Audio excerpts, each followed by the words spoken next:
ipagdiwang ang isang napakahalagang yugto sa storya ng UP Manila.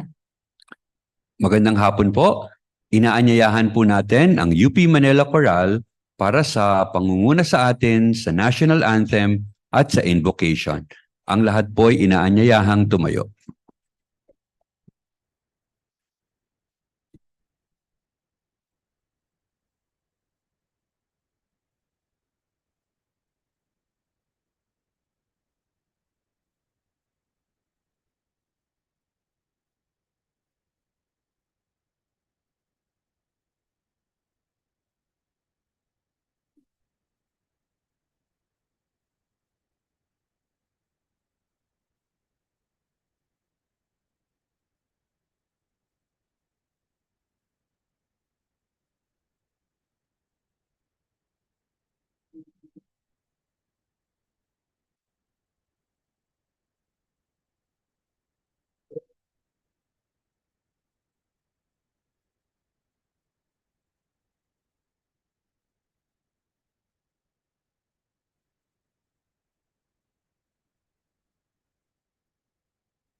Maraming salamat, UP Manila Choral. Bilang panimula,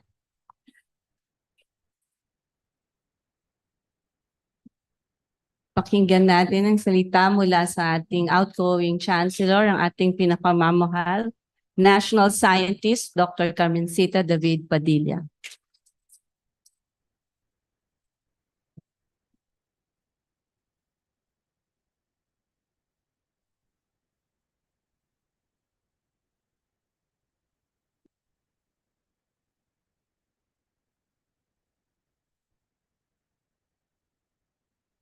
Allow me to acknowledge quite a long list. I will not be able to acknowledge everybody, but for some, allow me please. Faculty Regent Carl Ramota, UP system officials, starting with the President of the University, President Angelo Jimenez, EVP Executive Vice President Fernando Alcantara, Vice President for Academic Affairs, Leo Cobillan, Vice President for Finance, Irene Balmores, Vice President for Public Affairs, Rolando Tolentino, Vice President for Legal Affairs, Attorney Abraham Acosta, University Secretary Bobby Lara,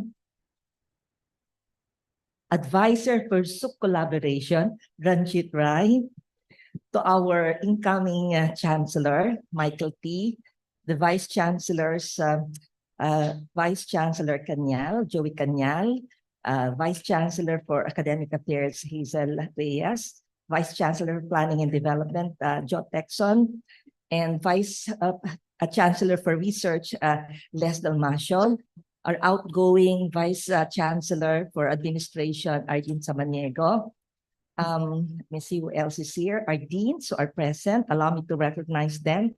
The Dean for College of Dentistry, Michelle Segarra. Dean for SHS, Joey Tandinco. Dean for the College of Nursing, Sheila Bonito. The Dean for the College of Public Health, June Garcia. The Dean for College of Arts and Sciences, Maricon Carrillo.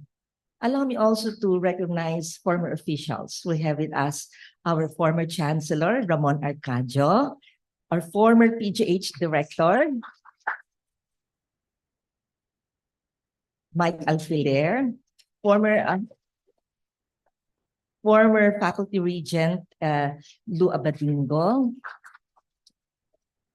former Faculty Regent, Dalmasio, and to everybody who's holding a key position, a pleasant good afternoon to all of you. Over the past 3 decades, I've had the privilege of serving in various administrative roles, and I've come to deeply appreciate the culture of UP Manila as a service-oriented community that places people at the center of its mission. The UP Charter of 2008, also known as Republic Act 9500, reinforced our institution's commitment to serve the people. And UP Manila has further solidified this commitment by providing high-quality health care through a variety array of public health programs within both our academic and non-academic offerings.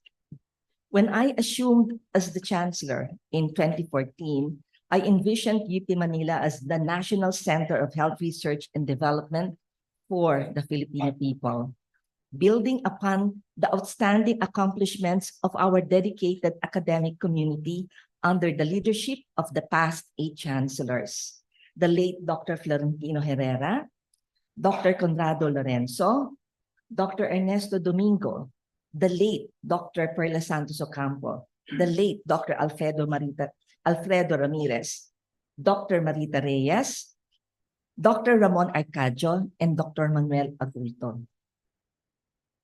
As the Chancellor, I recognize the pivotal role my office carried in providing the visionary leadership necessary to navigate the complex academic landscape here in Manila. Institution building in academia is a dynamic and continuous process that mirrors the evolving needs of education and society. It is not a one-time endeavor, but an ongoing commitment to growth, adaptation, and improvement. This continuum entails cultivating a solid institutional culture, nurturing talented faculty and staff, developing innovative academic programs, and fostering a supportive environment for students. It involves the strategic allocation of resources, the establishment of collaborative partnerships, and the pursuit of research and innovation.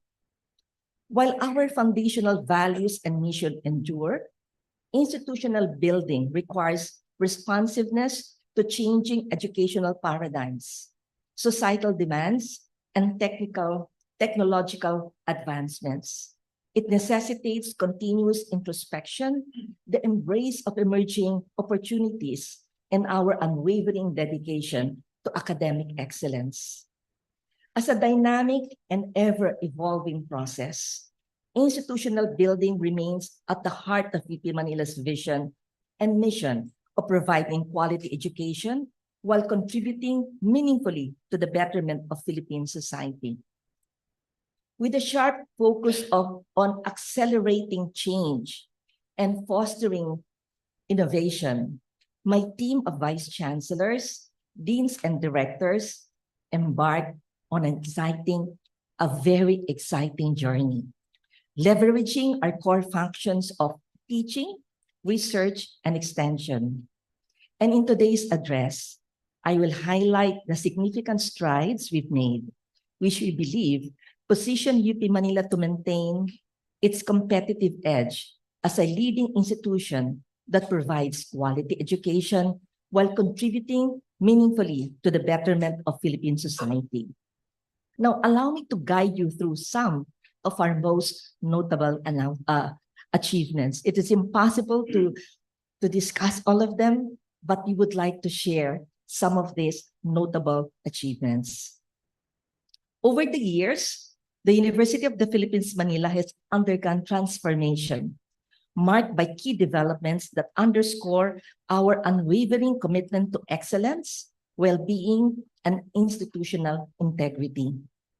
The narrative begins with 3 milestones: the establishment of the Quality Assurance Office, the implementation of health benefits for our faculty and staff, and the creation of the Healthy University Office. These initiatives emphasize our commitment to the holistic well-being of our academic community that hold paramount significance for academia, as they exemplify our commitment to maintaining the highest standards of quality, ensuring the well-being of our academic community, and fostering an environment that promotes health, well-being, and academic excellence. The establishment of the Quality Assurance Office was founded to uphold and enhance the quality of our academic programs, research endeavors, and administrative operations. It employs a comprehensive approach with a focus on 3 critical areas: academic accreditation on both local and international fronts, ISO accreditation, which we achieved early this year, and laboratory certifications. Quality assurance serves as the bedrock of our institutional integrity and reputation, assuring our students of a rigorous and valuable educational experience while setting the bar for academic excellence. In addition to the QA office, we have implemented key programs and policies that prioritize the well-being of our faculty and staff. For instance, in 2015, we introduced the UP Manila Health Benefit Program, providing an annual hospitalization benefit of 100,000 pesos annually to all our employees. This program alleviates the financial burden on our employees and their families. This eventually was adopted in UP system-wide, is known to us as eHope. We also extended the Consulta MD program to offer unlimited consultations at the Faculty and Medical Arts building. Moreover, our commitment to holistic well-being led to the establishment of the Healthy University Office, ensuring the comprehensive formulation and implementation of policies and programs to promote health and well-being.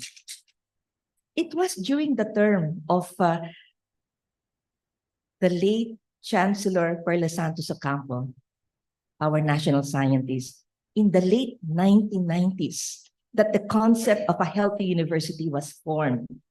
It has had several iterations and transformations. In 2016, the unit health and safety committees and subcommittees were established, culminating in the formulation of the Healthy University Office this year. This unit has been responsible for the following policies in our campus: smoke-free campus, gambling-free campus, drug-free workplace, no single-use plastics, alcohol-free campus, to name some. And among the health and safety programs are capacity building of constituents, the earthquake and the fire drills that you have been participating in for the past couple of years.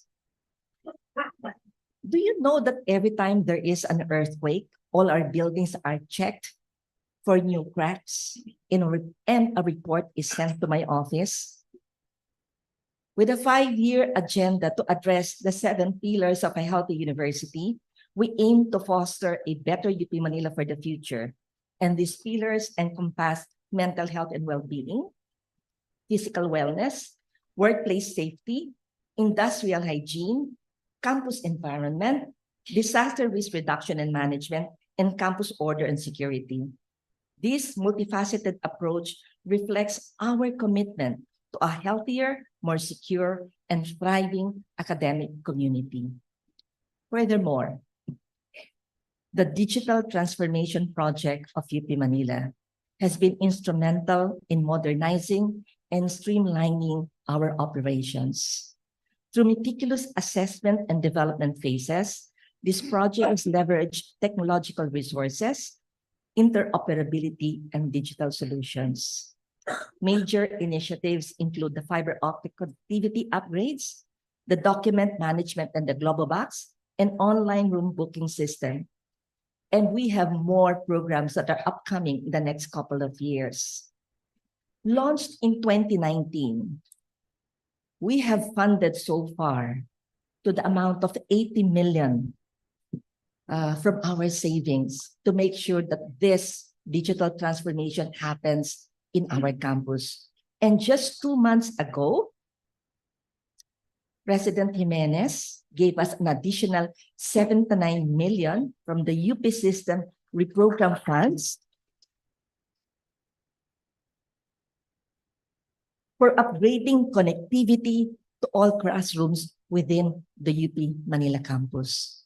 I just want to give you a brief background on this. Before the pandemic, the goal was to make all open spaces internet ready. When we had the COVID pandemic, we want all classrooms now to be internet ready. And since our budget was so tight, the Office of the President has been kind enough to share some of their savings. As we focus on advancing our core functions of teaching, research, and extension, it is imperative to underscore the initiatives that were undertaken in each of the vital areas, emphasizing our dedication to educational advancement and our active involvement with the broader society. So let's just go through teaching, just a few highlights. It involves faculty development, curriculum development, technology integration, and student support as the key points. And we thank all the deans, past and present, for exploring new strategies for recruiting and retaining qualified faculty after pursuing professional development programs, either here or abroad. In the past 9 years, we have graduated more than 1,500 MA, MS, and PhDs, and some of whom are our faculty. Our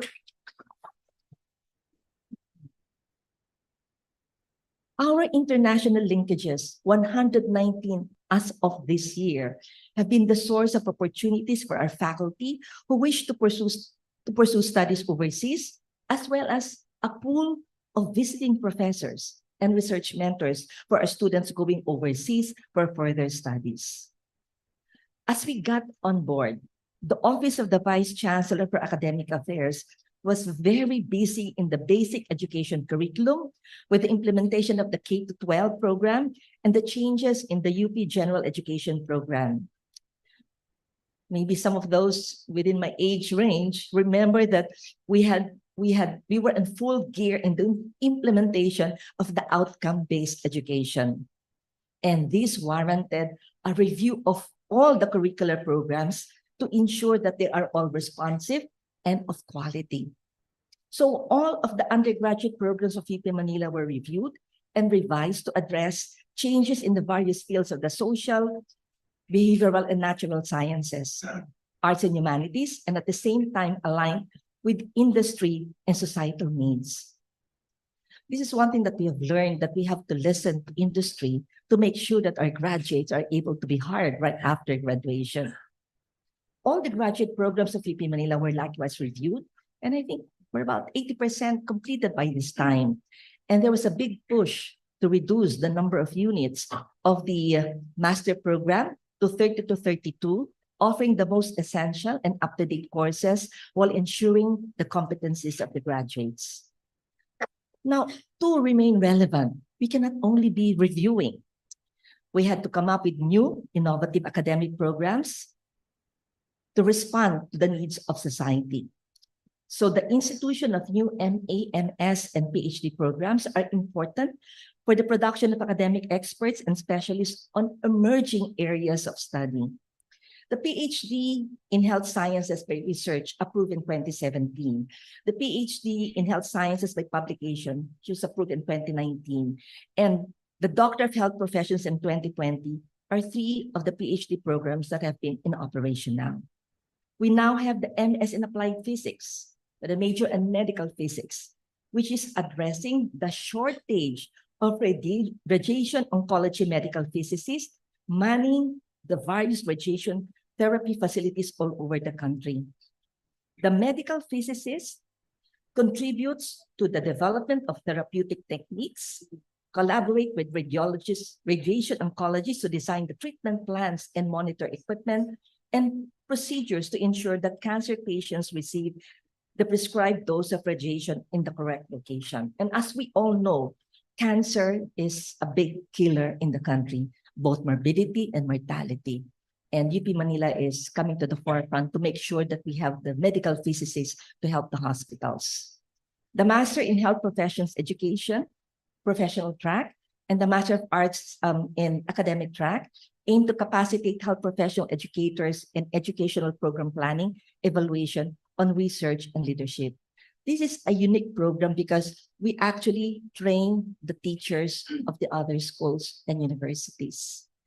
So the people enrolling to us are people who will become the future deans in the other universities in the Philippines. The MS Social and Administrative Pharmacy responds to the expanding role of the pharmacist to include more direct interaction with the public in terms of providing evidence-based health information and engagement in the assessment of new and existing health interventions of health technologies that require them to collaborate and work in a multidisciplinary environment. So the concept of a pharmacist has evolved, and hence the need to come up with new courses to make them more relevant to our community. The MD Master in Clinical Epidemiology responds to the need for clinical epidemiologists who will be involved in the health technology assessment stipulated in the Universal Healthcare Law, or RA 11223. The MD Master in Public Health, the double degree program, will contribute to the National Health Human Resource Master Plan by training physicians with the competencies needed to foster a whole of system, whole of government, and whole of society approach in the development, implementation, monitoring, and evaluation of health policies, programs, and plans. So again, gone are the days when you talk about a doctor, the doctor is only in the hospital. This time, we have to make sure that there are doctors in the hospitals, but there are doctors who will be able to implement the public health programs of the Department of Health. There are other PhD, MS, and MA programs in development. And these graduate programs are not only opportunities for the professional growth of our faculty, but for all the academics in the other state universities and colleges. So all these revised, new, and upcoming programs will have to embrace modern teaching tools and online resources. Because of COVID, we've had to learn how to live with the e-learning platforms and the digital libraries. And if I can just name a few at this point, the College of Nursing, we have the high fidelity mannequin.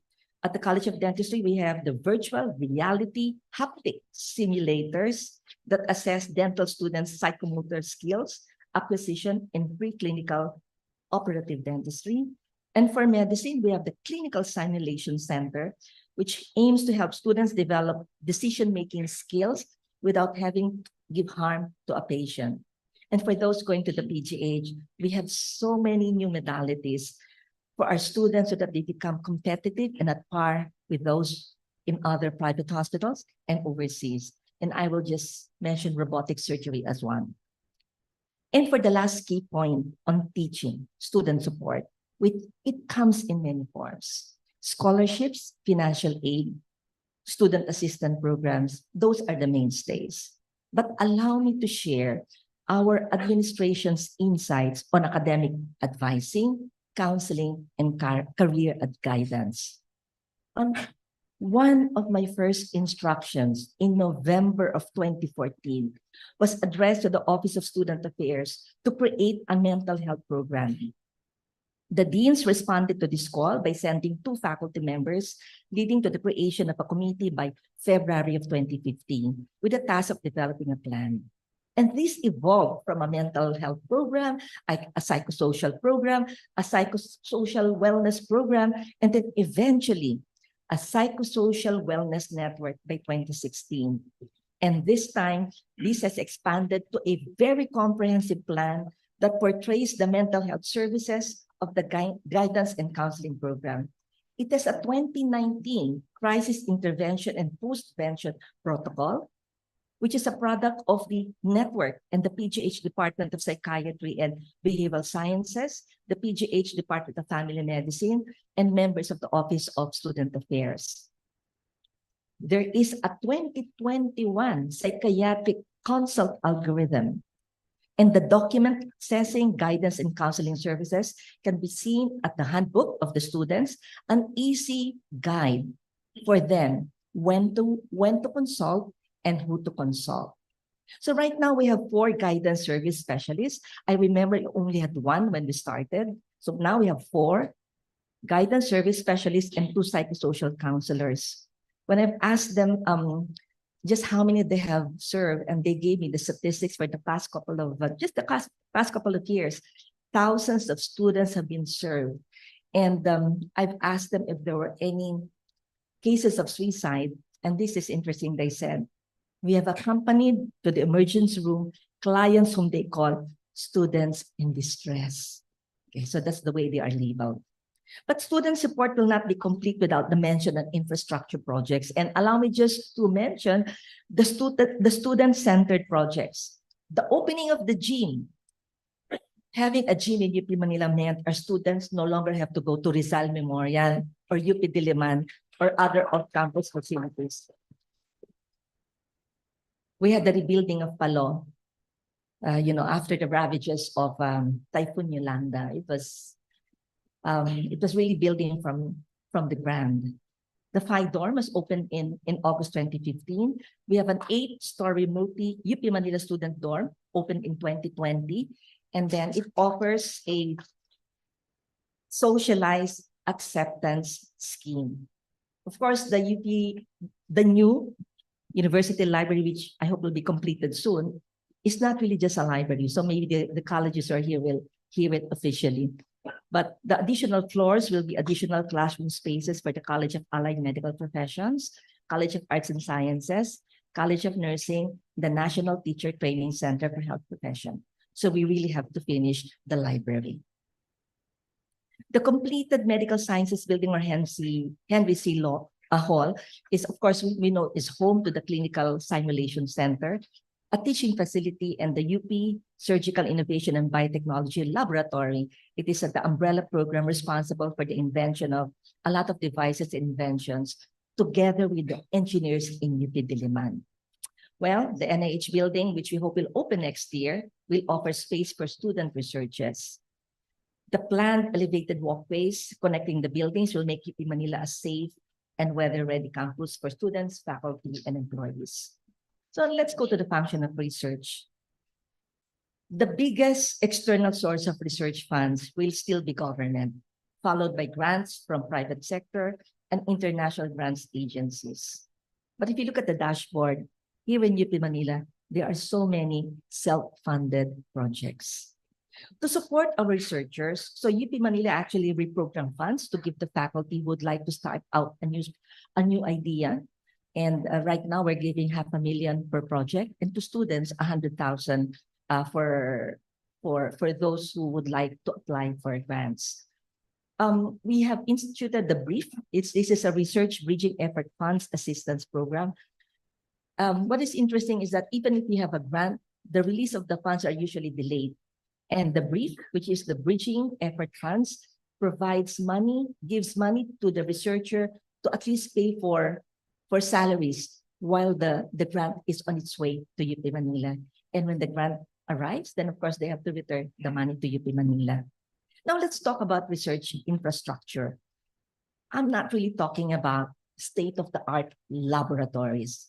There is a huge soft component to research infrastructure. As a researcher prior to my post as a chancellor, I learned measures that institutions overseas have undertaken to make doing research less stressful. So in UP Manila, handling huge grants was a challenge because aside from being a researcher, one has to be a finance manager. It is for this reason that in 2015, the Research Grants and Administration Office, or RGAO, was enhanced. And this was actually initiated by former Chancellor Ramon Arcadio.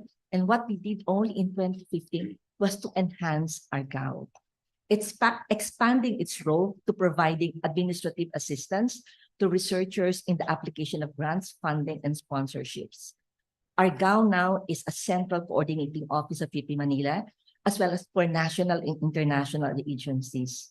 So from a single staff in 2014, we now have 20 full-time persons managing about 600 ongoing grants in UP Manila. And there are 4 units: the Grant Application and Protocol Development Unit, the Fund Administration and Management Unit, and the Research Implementation Support Unit. Now, what I'd like to share with you is the dashboard of RGAO. So we really are done with the manual counting. At any one point, I can actually open the dashboard. So this morning, I opened the link to the dashboard, and I can tell you that UP Manila, as of today, has 11,000 registered projects for the past 9 years, valued at 10 billion.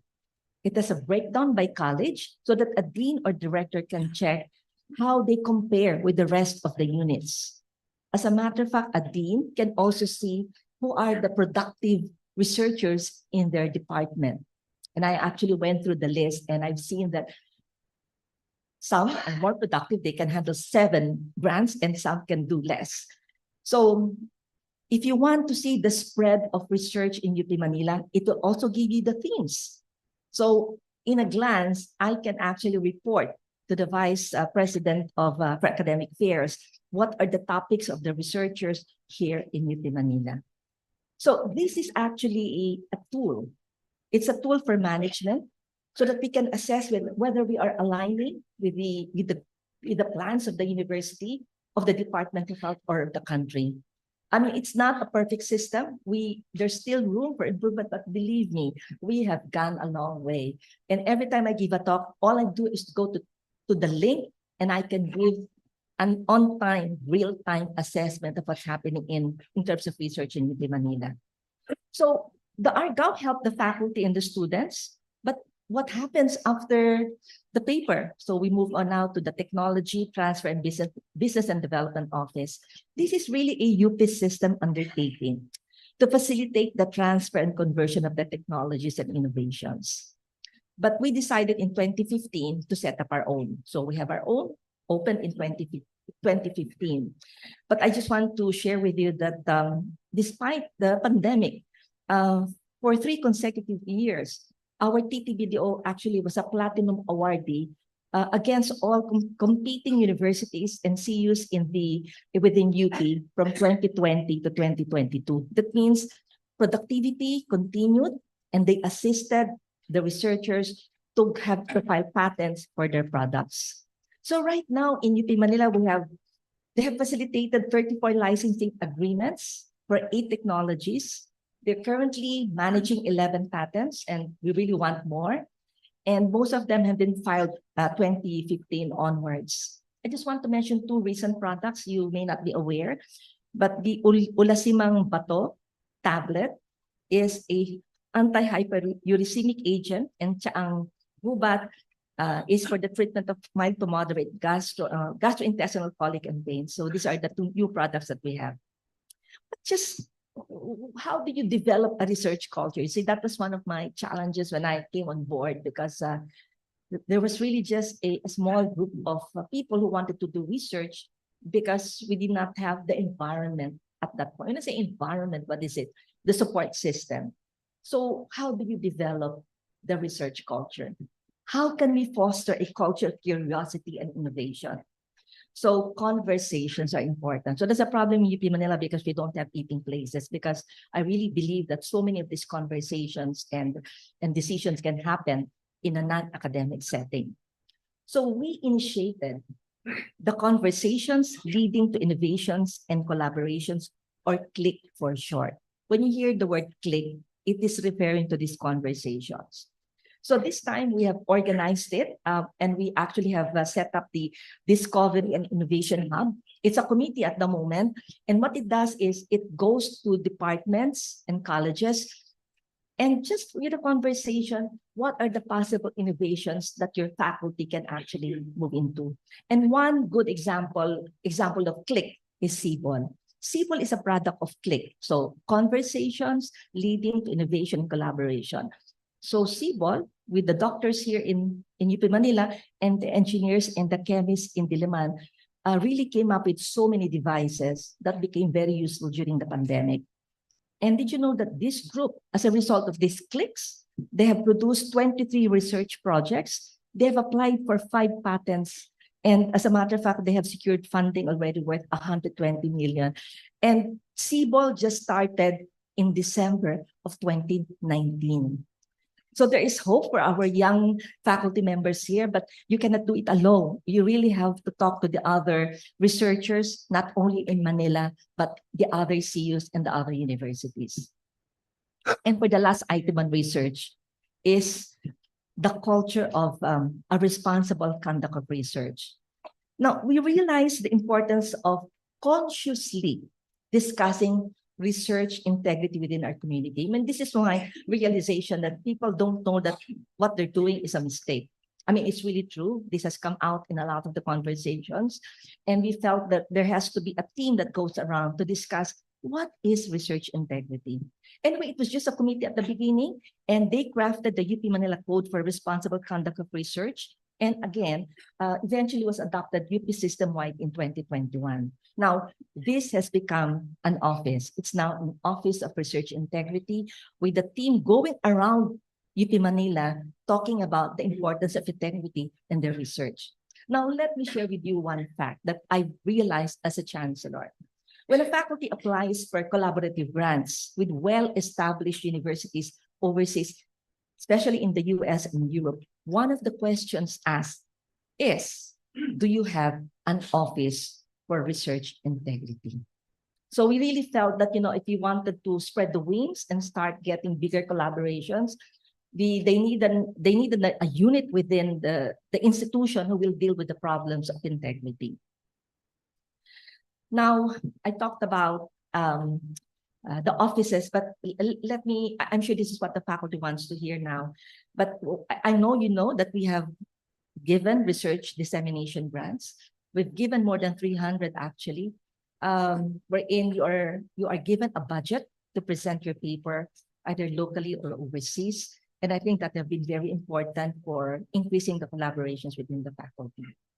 There are more partnerships that can happen, and many institutions and institutes and centers, not only in the colleges, but even at NIH, are really nodes of possible partnerships.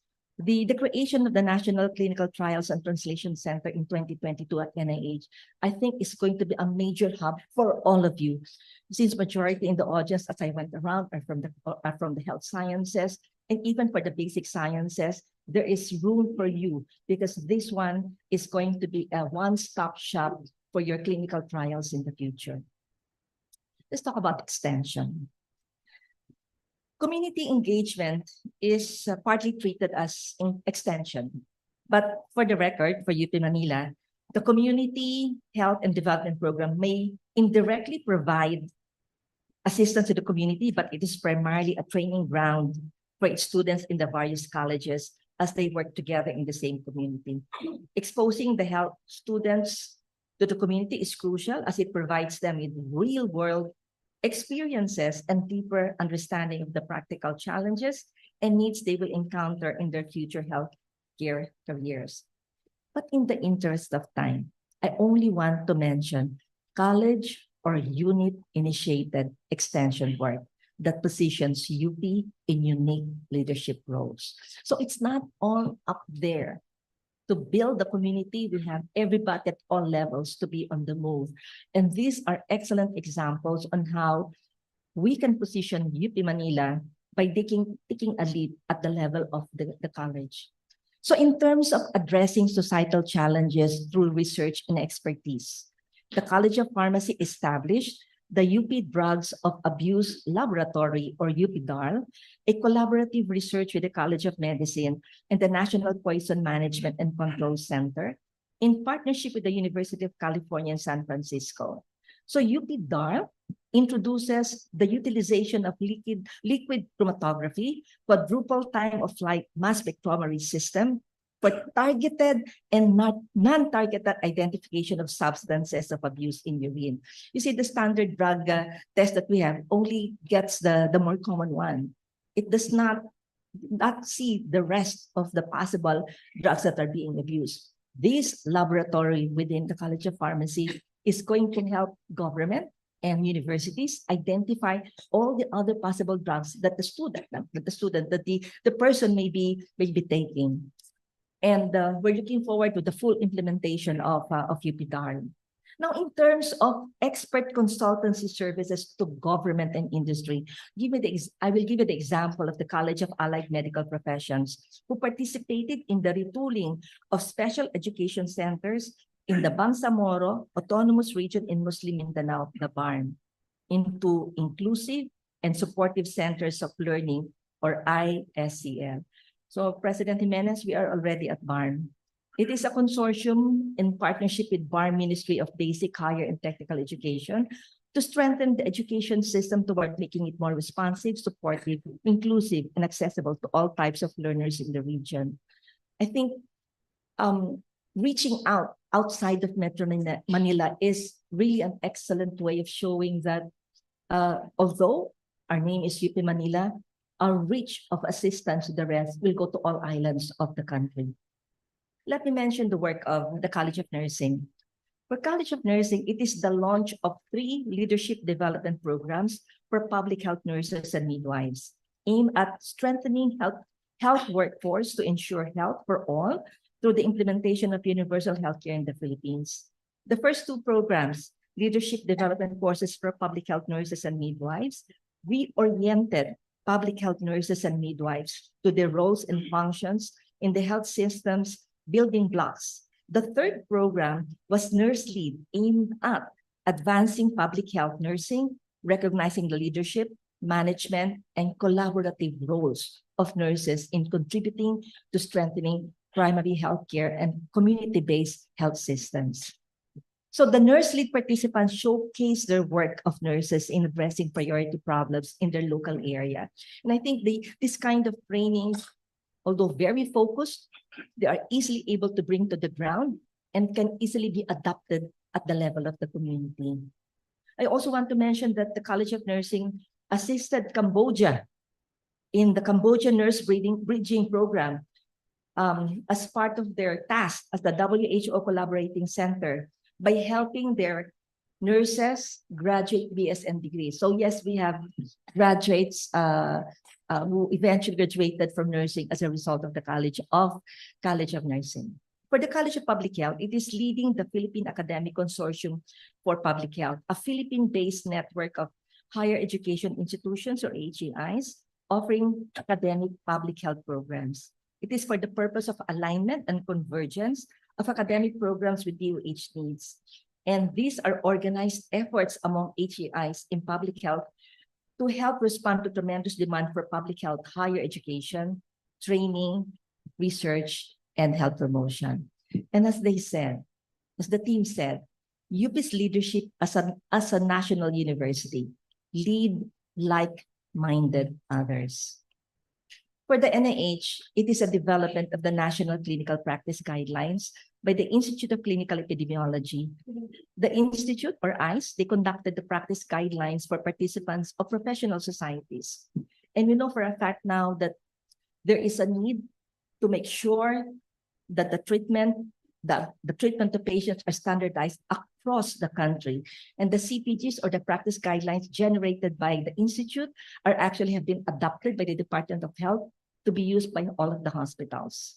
Well, of course, NIH continues to be a partner of the Department of Health in the implementation of the laws, RA 9288 and the Universal Hearing Act. And now we have the National Vision Hearing Screening Act, as well as the Rare Disease Act.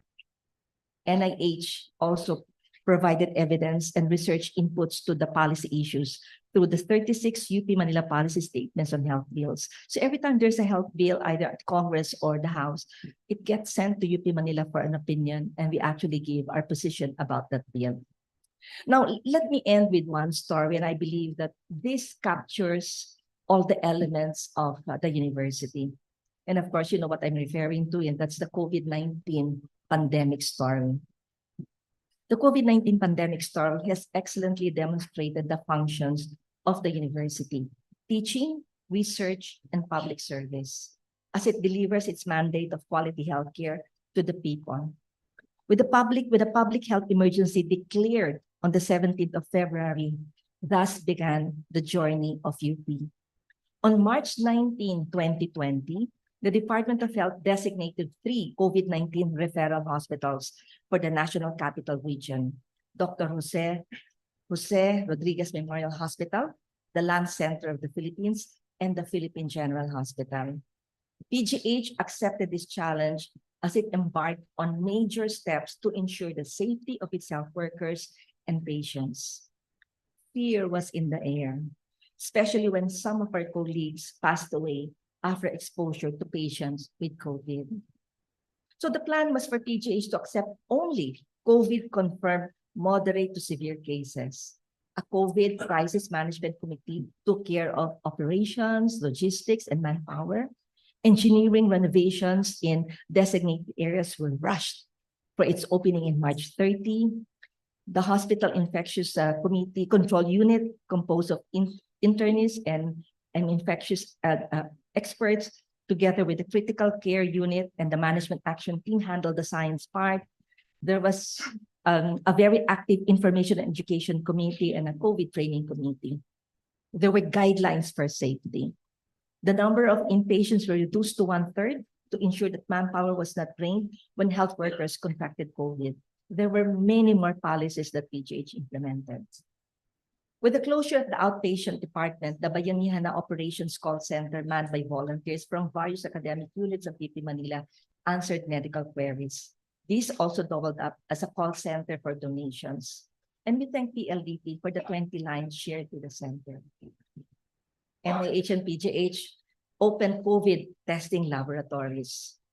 NIH serviced 40 nearby hospitals, and DOH and PGH service the patients of PGH. So the NIH was also tapped by DOH to train the other hospitals for the lab. So you can see that PGH and NIH were the key units for service. On the research front, faculty, residents, fellows, and reps were engaged in researches. And in the dashboard, there is a dashboard also for COVID. For the past 3 years, there were 1,000 researches just on COVID. And I think looking at the spread of researches that were in the dashboard, you can see how critical our faculty members were at that time. The results of these researches were actually used for specific guidelines that were adopted by the Department of Health. All the instruments, the devices that were used were all part of this front of faculty members being involved in research. So you can see now that we have research in the midst also of UP Manila. You know, looking back, I was trying to reflect on this incident, and the first few weeks of the pandemic, PGH, NIH, and the College of Medicine were the busiest. But come May 2023, the whole UP community banded together. How did I know this? I went back to the newsletters that was put out by EPAL. They came out with weekly newsletters starting the middle of April to be able to inform the community what's happening with each other. And I could see there that the other colleges organize themselves to identify how they can help. So the colleges started opening their doors for the frontliners. Eventually, they were fundraising, and we were housing at least 400 health workers of PGH. So that's what I'm saying, that service with a heart. In terms of the colleges, this is the unique thing. We had telemedicine, teledentistry, telepsychiatry, telepharmacy, new buzzwords that came out at that particular time because of the need. We shifted to remote learning and teaching, but maybe there's something I will share with you this time. I don't think all the faculty members know this, but on December of 2019, before the lockdown, the UP Manila administration decided to buy Canvas as a result of our benchmarking with other universities here and abroad. We just felt that we needed it. So by the time we had the lockdown, we were already training, and we were ready to actually face the problem with remote learning and teaching. So one more thing, I think this time for the interns, UP was meant to lead in all fronts, but you have to remember that we had a hospital and all the students were sent home. PGH was one of the hospitals that opened the doors to interns. As a matter of fact, guidelines were put in place and were used by the other hospitals. So again, showing the leadership of UP Manila. In terms of education, we started a weekly series, the Stop COVID Deaths, a project of the National Telehealth Center, the College of Medicine, and PGH under the Office of the Vice President for Public Affairs and PVUP. And I must admit, because I am the one in charge of summarizing the discussion for 2 hours, I witnessed the creativity of our department faculty, fellows and residents and nurses as they presented the cases. We were having a staff conference as part of the conversation. So I could see that when our people are pushed to the wall, they can actually be creative without any other push they have to give them. So maybe for us in the medical, in the front of academia, because we couldn't open, the CPH was actually approached to offer technical assistance to SUCs so that they can prepare for face-to-face classes. I think it's very important to see that practically every unit in our midst had a role in what was happening to COVID. So as we were talking about teaching, education to the public, education to the community, service, extension, research, what about our people in the campus? So I just want to share with you that we do have a COVID-19 response team, and we were able to actually ensure that we had focal persons attending to each of our faculty and students and personnel. And the Office of Vice Chancellor for Administration came up with systems wherein work from home was documented and became flawless for the whole administration. So one thing was clear was that it's not enough that we talk about teaching, education, service, research, but we have to talk about the health of the people. So our focal persons in every college were very important persons, because every time there was a positive case, we took care of them. About 3 weeks ago, VC Arlene and I served lunch to this group because, being a focal person for COVID for 3 years was a burden that probably most of us do not appreciate.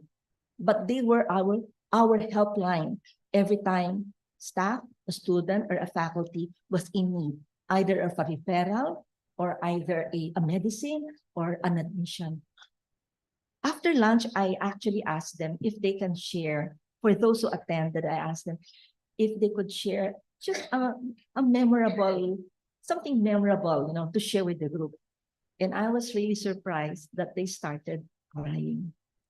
So in other words, they carried the burden of taking care of our people. And this really shows the importance of, for every event, every activity, the debriefing is so important because we don't know how they are feeling, but yet they did not really question the appointment. They did not question us when we told them that they have to be the focal person. But in the whole of the COVID story, what I felt was an inclusive feeling of everybody wanting to help despite the fear. So overall, there was really fear and emotional and mental uneasiness around the campus. But I'd like to believe that because of the bayanihan spirit in the community, the love for people and sharing prevails. So the COVID story talks about service with the heart, giving knowledge, doing research to be able to answer questions, leadership in decision-making, and caring for the people who care. And I think what has happened to us during the COVID times is that it's the grit that eventually has emerged. And I really have to thank my team of the vice chancellors, the deans, and the directors, because we could not have done this if we did not have the support from the top. And from those of you, for the faculty who are here right now, we thank you for responding, because leadership is not really just at the top. We need everybody to be holding hands, and the COVID story made it happen. So allow me to end with just some personal insights. I don't want to occupy all the time, but it is my last time to say thank you to all of you. I first want to thank the alumni. I couldn't fit them in my story, but let me tell you that the overwhelming support of the alumni across the colleges is so heartwarming. It came in many ways, whether it's scholarships for students, professorial chairs, whether it's fundraising for the infrastructure or internet load or grants for students. What I felt during my 9 years is that we need them. We have to remember to engage them because they want to be connected.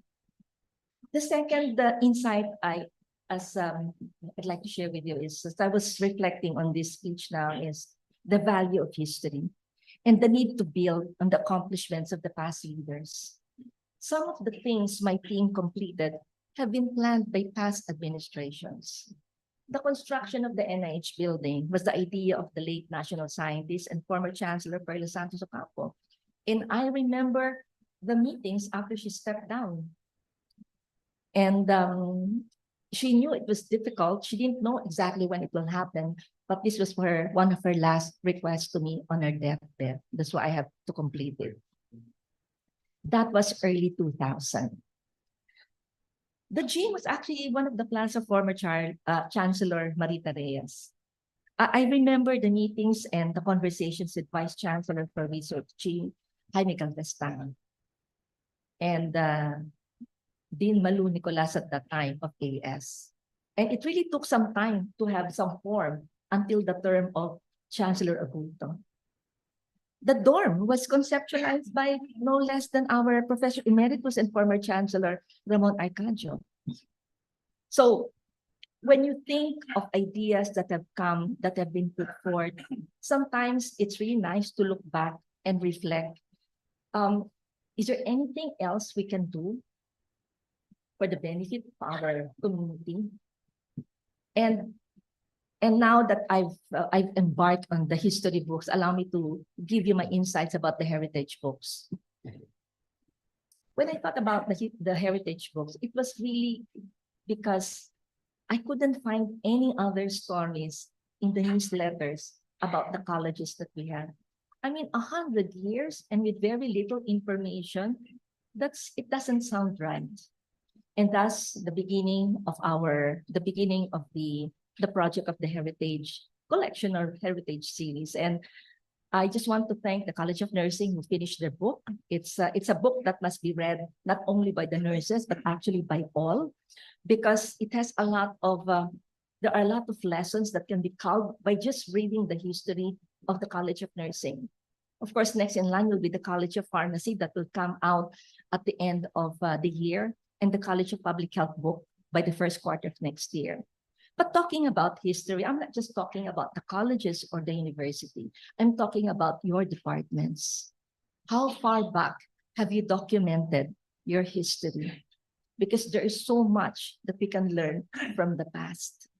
We cannot always reinvent the wheel, but if we know and have documented the past and studied how they did it, should there be another way? Should there be another strategy? Then maybe we will be able to serve the community better.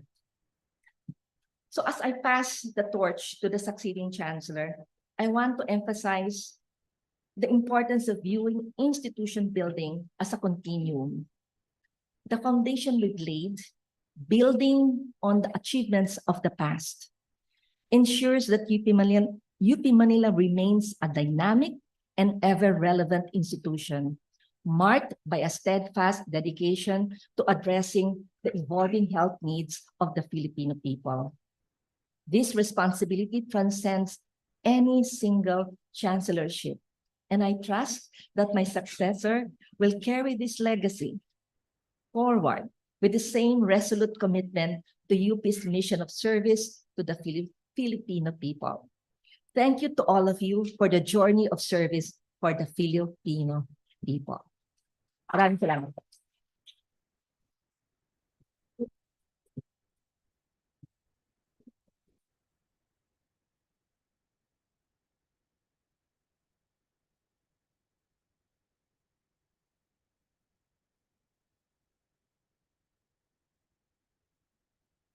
Maraming salamat, National Scientist Dr. Carmencita Padilla. We would like to offer 9 years of Thanksgiving, if we can encapsulate that with our appreciation. We would like to invite the 9th Chancellor on the stage, please, and the 10th Chancellor. We will now proceed with the We will now proceed with the turnover rights of the Mace, Mel, Bell, and Gable.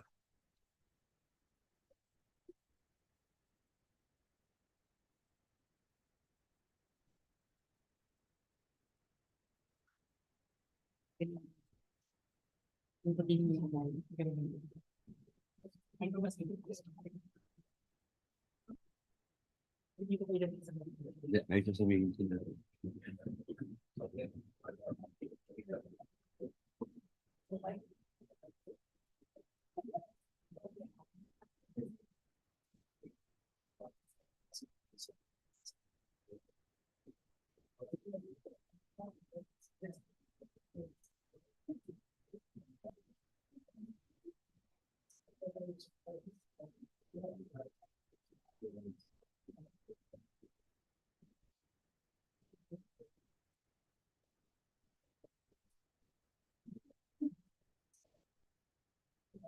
Thank you, sir.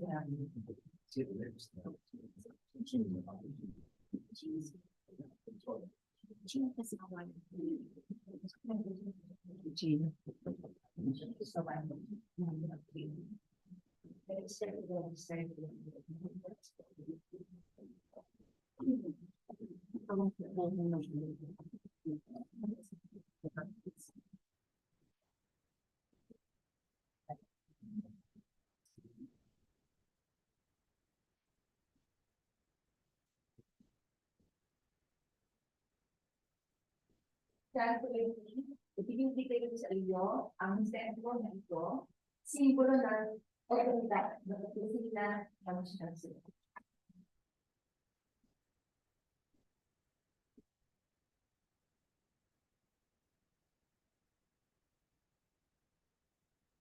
Councilor Padilla, tinatanggap ko ang sentro sa isang ng otoridad na tanggapan ng Chancellor ng Universidad ng Pilipinas, Manila.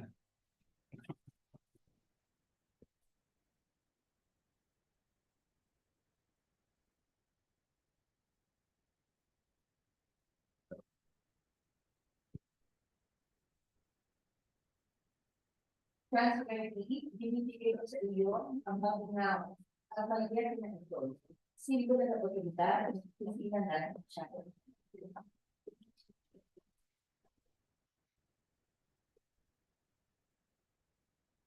Ang dalawa Inatanggap ko ang balinaw at malialis ang isa ng otoridad Sasalitan siya. ng University of the Philippines, Manila. Tayo akong nangangako na sa abot ng aking markaya ay pagpupulikapan kong kaunlarin ang universidad bilang sentro ng kaalaman at pananaliksik para sa sambayan ng Pilipinas.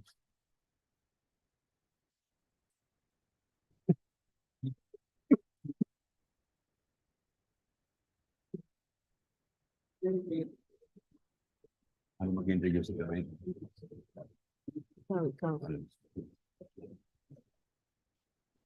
Kinararangal ko pong ipakilala para sa acceptance speech ang ikasampung Chancellor ng Universidad ng Pilipinas, Manila, Chancellor Michael L. T.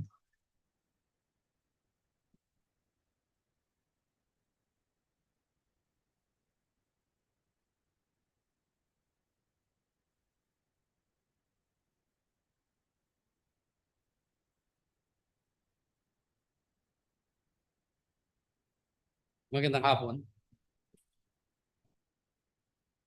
Nagsimula ako na may and how to play music may be known.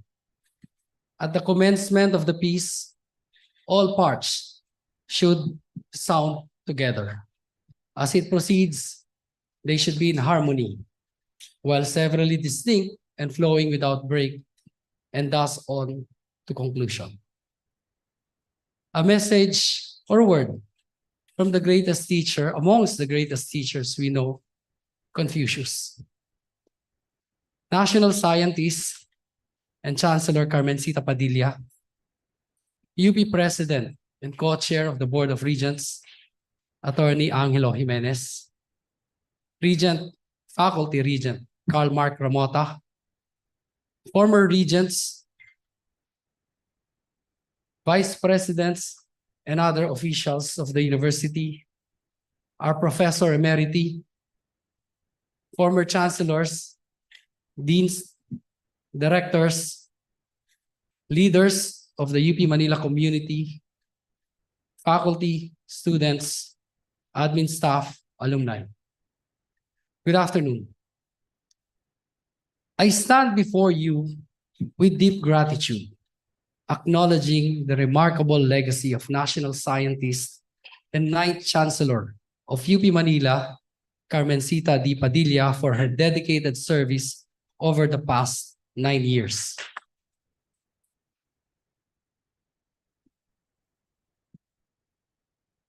Ma'am, I'd like to personally thank you for the 9 years that we have worked together, for the opportunity you allowed me to serve the university in the capacity as Vice Chancellor for Planning and Development. At the same time, I extend my appreciation to Vice Chancellors Limia Simbulan, Ma'am Arlene Samaniego, Ma'am, Vice Chancellor Eva Cutionco de la Paz, and now Executive Director of the National Institutes of Health, Vice Chancellor Armando Crisostomo, and Vice Chancellor Edward Wang for their unwavering commitment to our university. I am truly humbled by the trust bestowed upon me by the Board of Regents to serve as Chancellor of UP Manila. Thank you for bearing witness to this most meaningful of transition rites. As we begin this new chapter, I'm honored to introduce our esteemed Vice Chancellors, each bringing a wealth of experience, their passion to their roles. Professor Bernadette Hazel Manapat Reyes.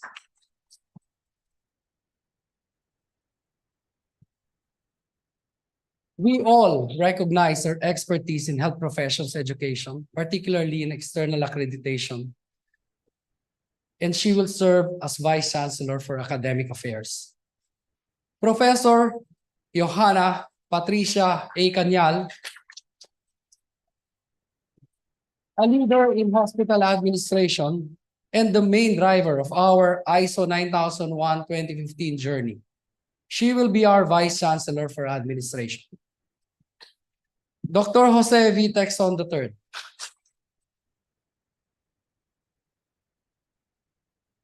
a seasoned professional in medical affairs and strategic initiatives. He will assume the position of Vice Chancellor for Planning and Development. And Vice Chancellor Leslie Michelle M. Dalmasio, a distinguished researcher and advocate. She will lead our initiatives for research. Today is a very special day because despite the light, I can see in front of me cheering, smiling, and with evident pride, my mentors who trusted me even when I myself did not believe in me. Dr. Orlino Talens, former Vice Chancellor, former Deputy Director for Health Operations, and former Associate Dean of UP College of Medicine. He advised me many times when I am about to commit mistakes, he prevented them. Professor Emeritus Ramon L. Arcadio. Sir, you opened doors for me when they were closed in more ways than one. Perhaps you don't know that, but I thank you. Professor Emeritus Carmelo Alfiler. I served under him as PGH Assistant to the Director for Public Affairs, learning the ropes of administration. He's a very careful man. He avoids mistakes, he's very detailed, and I'm very happy to have learned from him. Looking at you all in this theater, I know I am with family.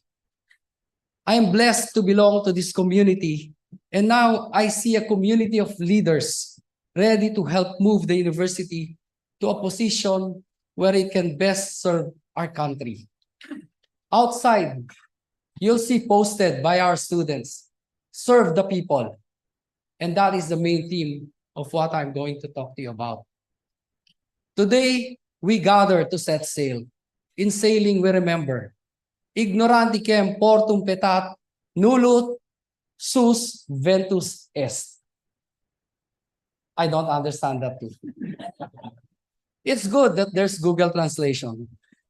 And in English, it tells us, if a man does not know to what port he is steering, no wind is favorable to him. These words of Lucius Annius Seneca rings ever more true in our discourse this afternoon. Together with all of you, we set our destination. UP Manila as a university globally recognized for excellence in the field of health, the humanities, and the social and natural sciences, responsive to the needs of our country. Mahaba. Simplihan lang natin. Ang UP Manila ay kikilalanin bilang institusyon na nag-angat sa antas ng pamumuhay ng ating mga kababayan. I think that should capture what our President Gigi Jimenez has been saying. Honor and excellence. But let us serve. Let us serve to improve the lives of our people. And this is how I hope we will do this. UP Manila produces leaders in knowledge generation and in capacity building. What Chancellor Padilla mentioned is a testament to what we have done. Our mission must go beyond this, to seek solidarity in growth across local colleges and universities, taking cues from the leadership of our President, Angelo Jimenez. We will lead the way for upliftment of local and regional standards in quality education. You, our leaders, our faculty, our staff, our students will help establish and strengthen these linkages. We are uniquely an educational institution directly and indirectly delivering healthcare to millions of Filipinos annually through the Philippine General Hospital, the National Institutes of Health, and the ugnayan ng pahinungod. We must always be at the cutting edge of science and technology because we not only teach, we also heal. As such, we need to constantly examine our position as the national university. We need to define and redefine our role in shaping current health policies. Our strength lies not just in doing, but more so in continuous reassessment of the impact of our contributions. With your cooperation, we will be working together to herald dynamic innovations responsive to the needs of our constituents, here in the campus and beyond, delivering transformative impact to the nation and the global community. We offer an idea, innovation for lifelong learning dedicated to service, discovery and research, environment that nurtures our mind and body, and an accessible UP leadership. We aim for a globally competitive, locally engaged education, focusing not only on the undergraduate programs, but postgraduate programs for alumni and faculty. We will explore international credit transfers and lecturing programs while offering micro courses that allow multiple entries and re-entry points to the university. Our alumni can further hone their crafts at various points in their career, establishing the university as a lifelong resource for students and alumni alike. We will be their university for life. UP Manila education will be flexible and adaptive. The foundations have been laid by Chancellor Padilla. We can refocus learning from education that is transactional to equipping our learners with necessary skills for people-to-people engagement necessary for leadership in their fields. We will offer graduates not only supplementary postgraduate degrees, but also career development with support that amplifies their impact as they go to serve the people. We will, as we always have, be part of nation building as we aim to serve through professional services, provide scholarly and technical assistance to the government, private sector, and civil society.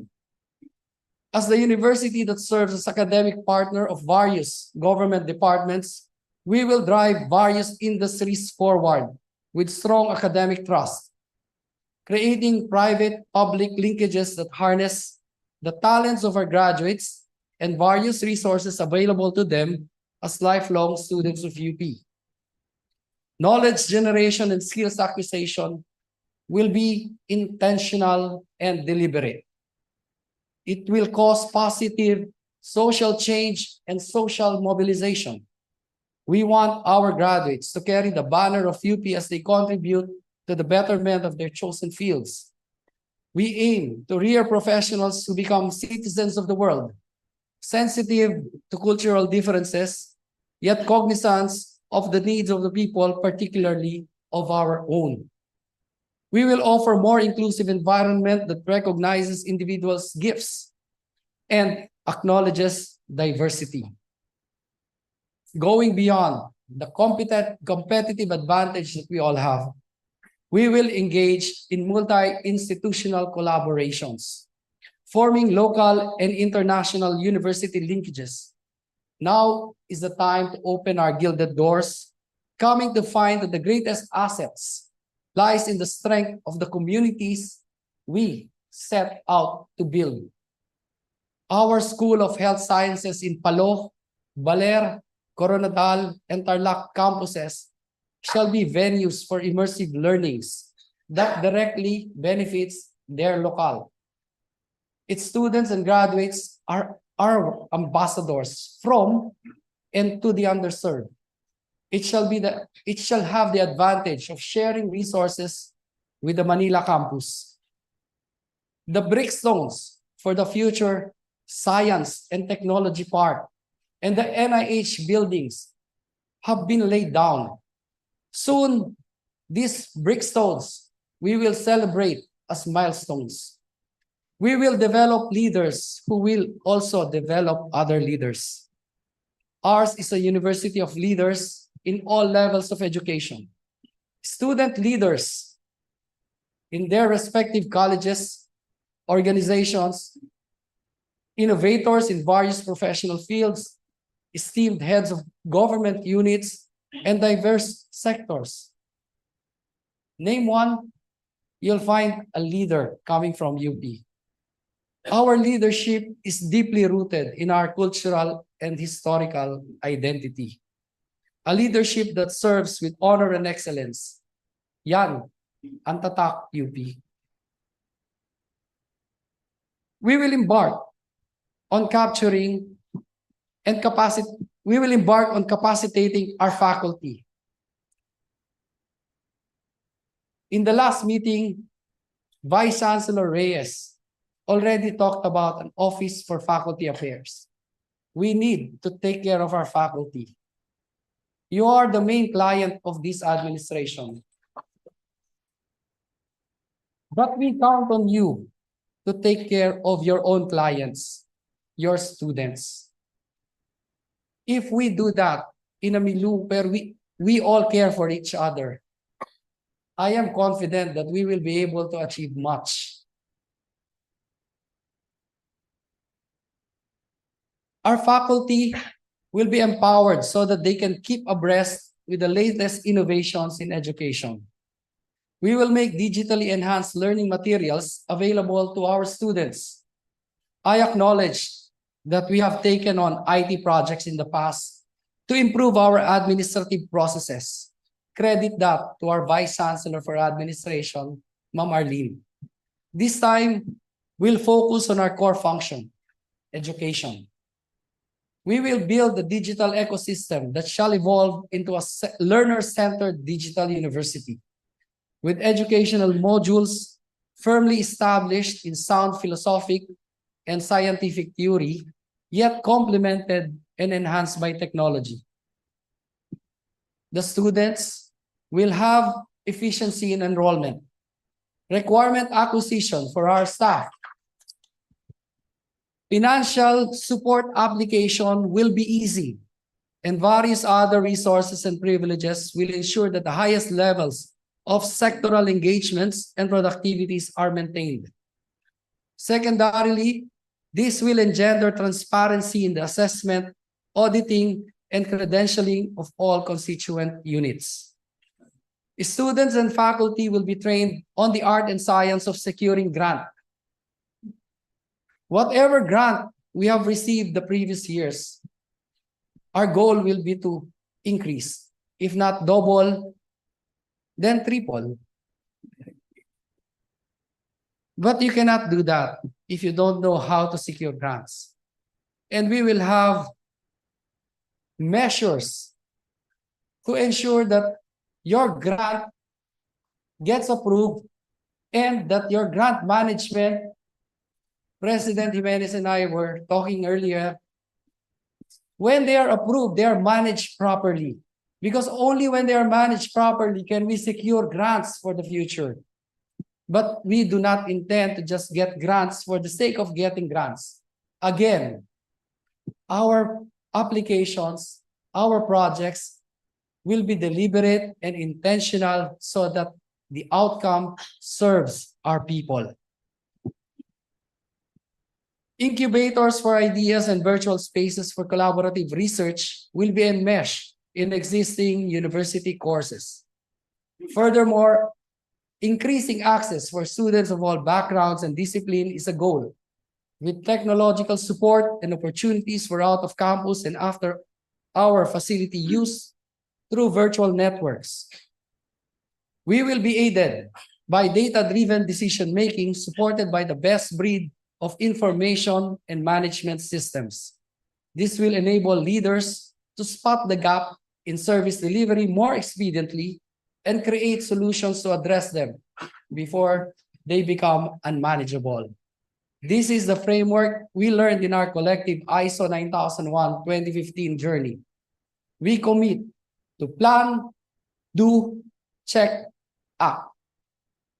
A firm belief in academic freedom not only espouses multi-sectoral perspective, but also a strong rational and scientific approach to exercising this freedom. Academic freedom is the lifeblood of the university. Not only must we protect the well from where it springs, but we must delight in the reach of its tributaries. And while we talk of freedom, we will acknowledge that this same freedom is anchored on the social, political, and economic realities of our times. Let me talk about the environment that nurtures our mind and bodies. Protecting and nurturing and enhancing the assets of UP Manila should be among the utmost priorities. Our human capital remains to be the most valuable asset of our university. And I thank you for being here. We want to enrich the service the university offers, going beyond education to support holistically and create well-rounded members of our community. Concretely, we will have a nurturing campus by building, a housing facility.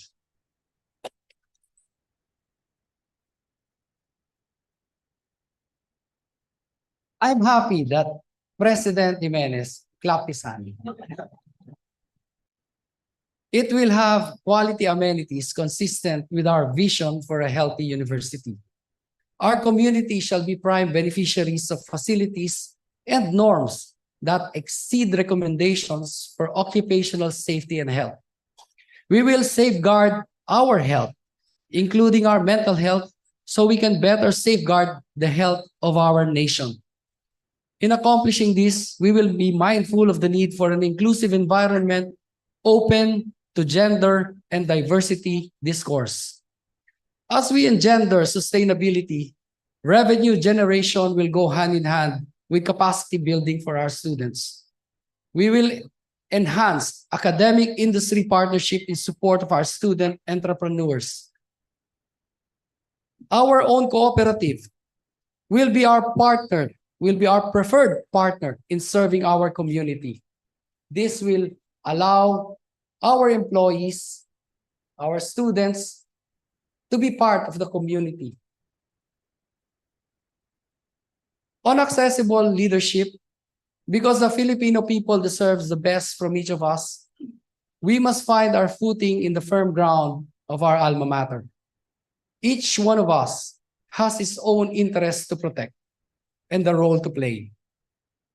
But we will all work towards a common goal, realizing that the best use of our ability is in converting finite individual resources into a collaborative future of endless potentials. Ako po ay nangangako, as you join me, and I hope you join me in this first step towards the future, na bukas po ang aming opisina, na kami po ay makikinig at higit sa lahat, or mas mataas pa rito, pakikinggan po namin ang inyong mga nais iparating sa amin. Siguro may mas mataas pa. Aaksyonan po namin ang inyong mga hinaing, ang inyong mga nais iparating, at kung ano man ang inyong mga ambisyon na kaakibat ang universidad sa susunod pang mga panahon. Together, let us realize the university's potential. You are the university, and I'm privileged to be working with you. Good afternoon, and let's work for a better Padayon, UP Manila.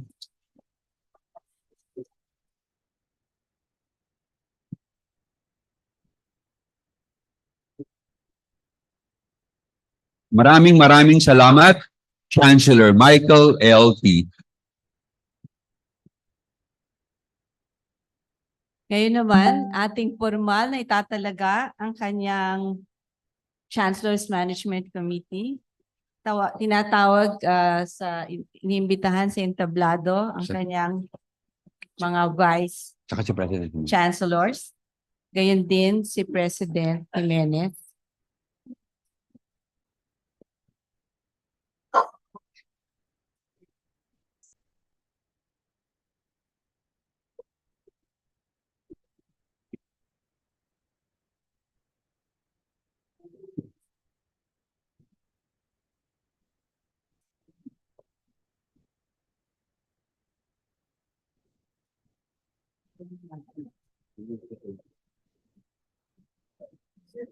Like request.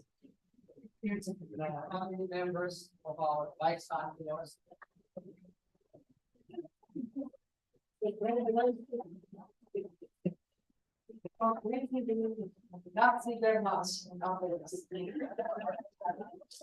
So the family members, ito na po yung huling beses na magkakasama kayo. Very busy po sila.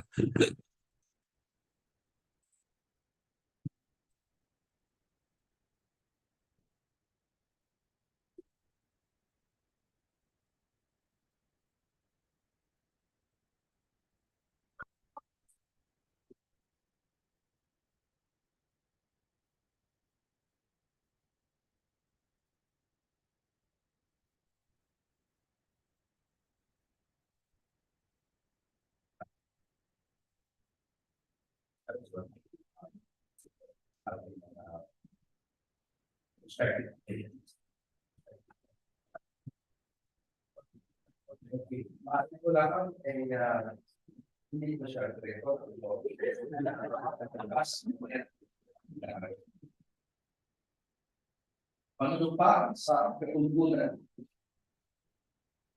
Sunod dapat sa akin at ibigay yung kaya informasyon. Ako si pangalan ng sila.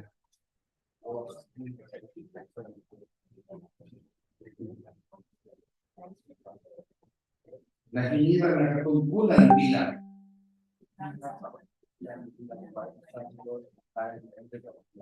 ay kaindig na sumusumpa. Matutuparin ko ng buong husay at katapatan sa abot ng aking makakaya ang mga pananagutan ng aking kasalukuyan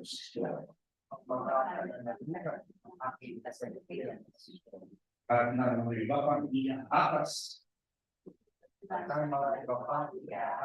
sa akin sa ilalim ng Republika ng Pilipinas na aking tataguyod at ipagtatanggol ang konstitusyon ng bansa pananalig at tataliman paulit nagsusulit ko ang nabatas ng Republika at mga ay tuntunin ng Universidad ng Pilipinas. Nakusa kong babalikatin ang pananagutan ito nang walang anumang pasbali o hangarin ng Diyos. Kasi ang tawag ng Diyos.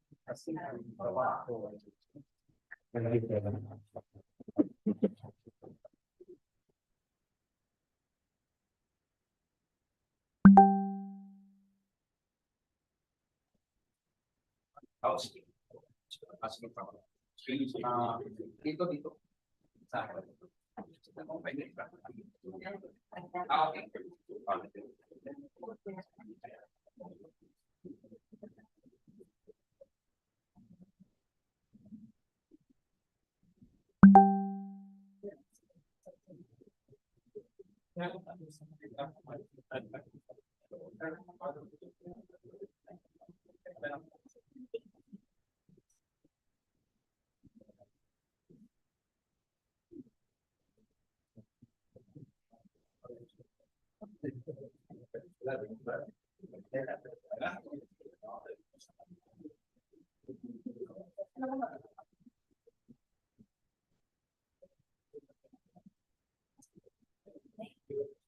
Parang wedding lang. Parang wedding lang po. Okay, ngayon naman po ang ating Vice Chancellor for Research with the bride and the groom.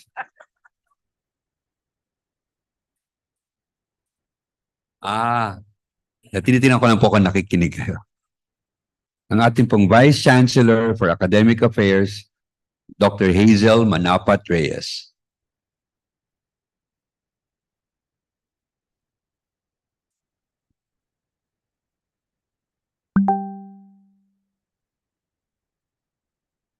Vice Chancellor for Research, Dr. Leslie Michelle M. Dalmasio.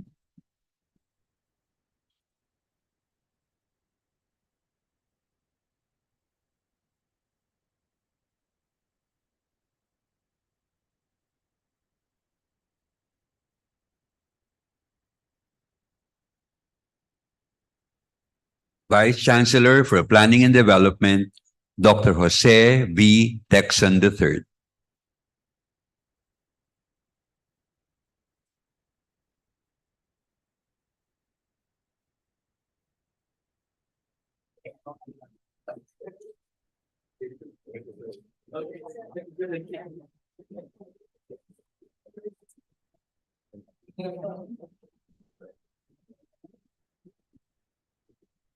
Ngayon naman, atin ding formal na itatalaga ang kanyang mga Special Assistant to the Chancellor, Assistants to the Vice Chancellors, Directors, and Heads of Units.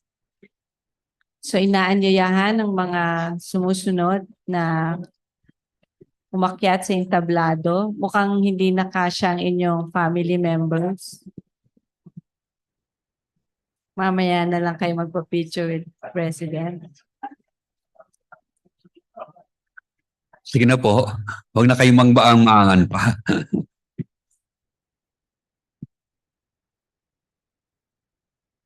Sige.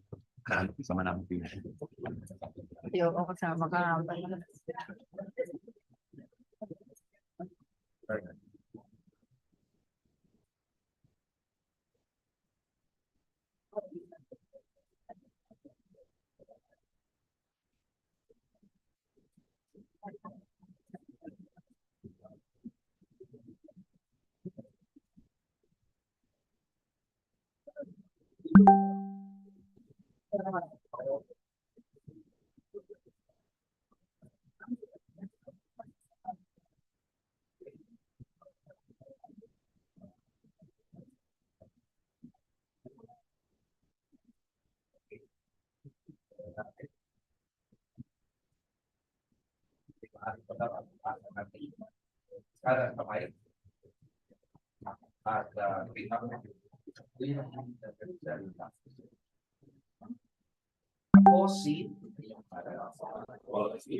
Nahihirang sa kampulang bilang.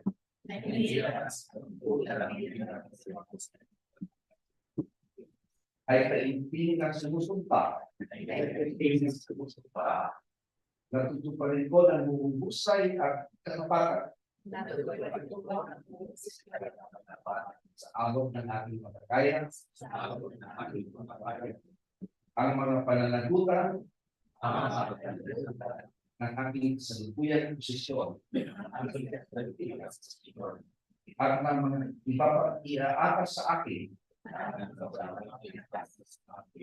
ilalim ng Republika ng Pilipinas na aking itataguyod at ipagtatanggol ang konstitusyon ng bansa na tunay akong mananalig at tataliba dito. Nasusundin ko ang mga batas ng Republika at mga alituntunin ng Universidad ng Pilipinas. Na kung sa kong babalikatin ang pananagutan ito nang walang anumang pasubali o hangganan ng Diyos.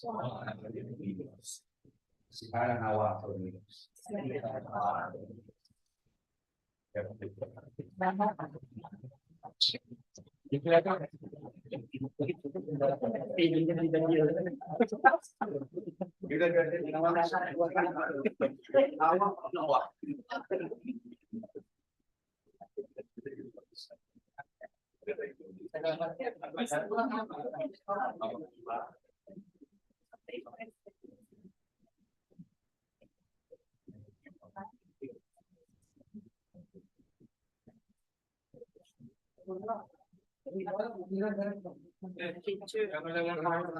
Ay na lang natin sa likod na lang yung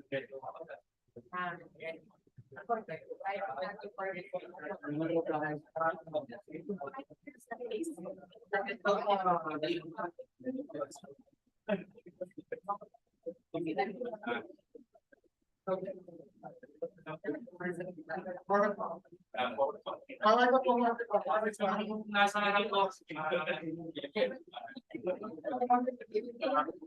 Pakita po sa pakita.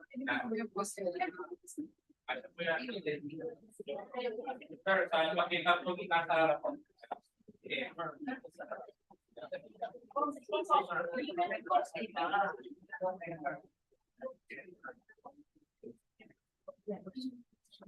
Ay,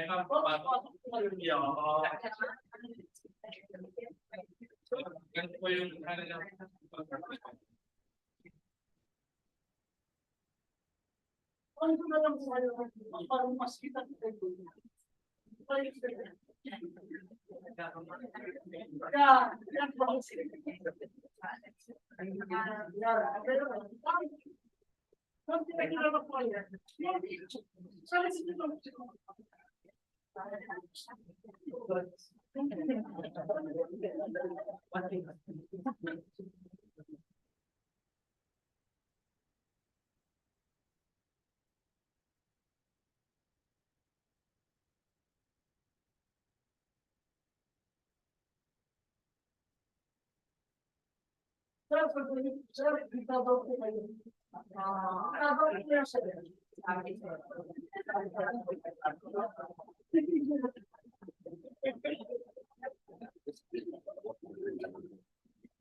Ngayon naman ay pakinggan natin ang mensahe mula sa ating Pangulo, Attorney Angelo Jimenez, para sa ating bagong Chancellor at sa kanyang mga katuwang.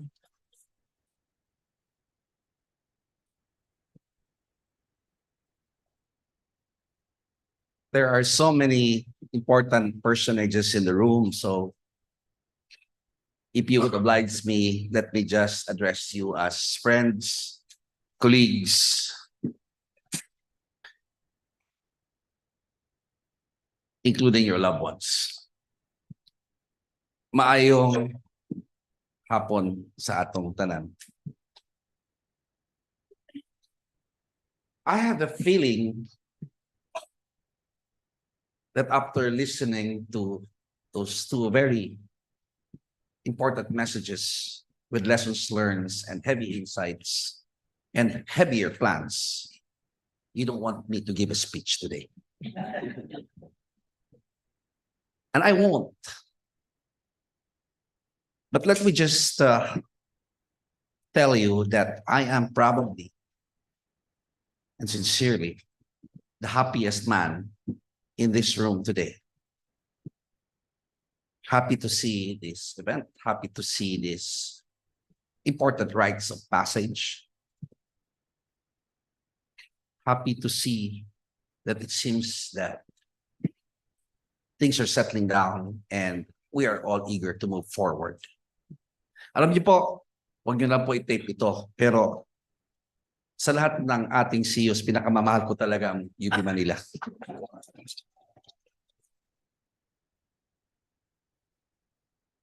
Alam niyo naman siguro, na I also put my money where my mouth is.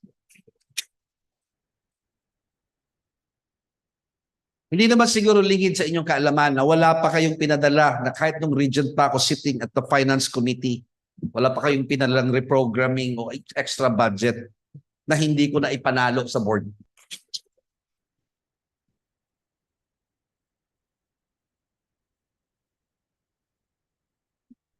At I'm doing it for selfish reasons, not altruistic reasons.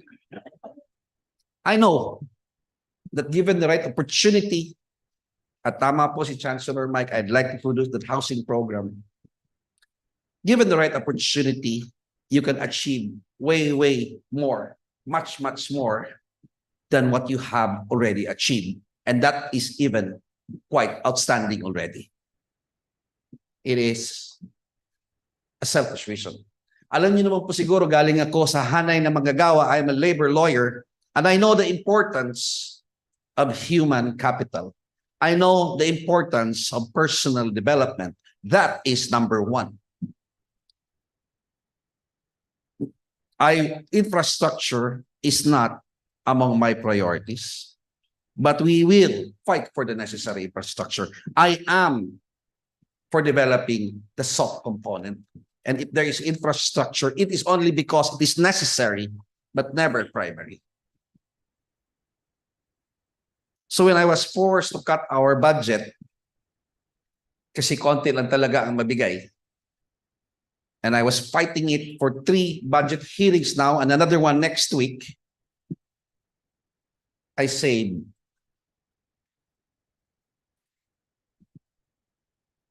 most of our budget that were allotted for UP Manila.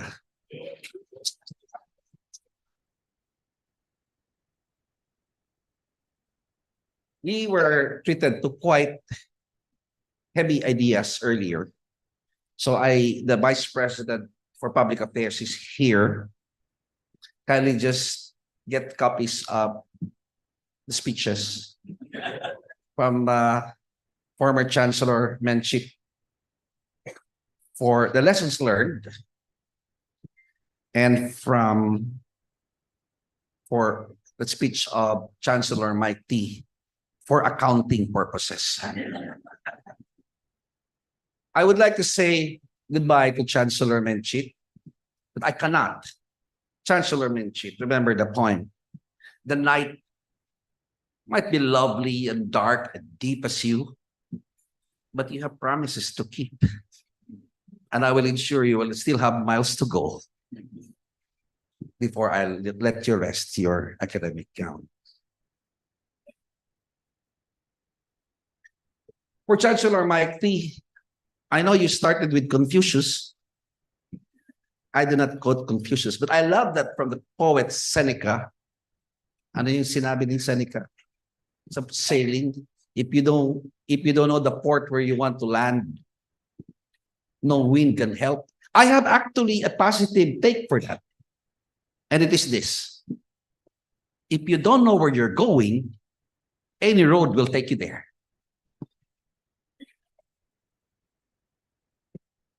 I have always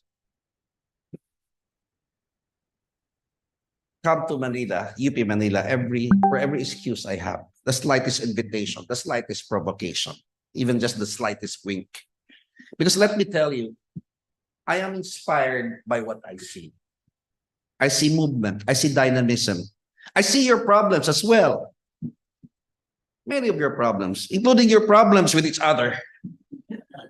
And I can guarantee you, most of your problems with each other, I cannot solve. So you'll have to solve it yourselves.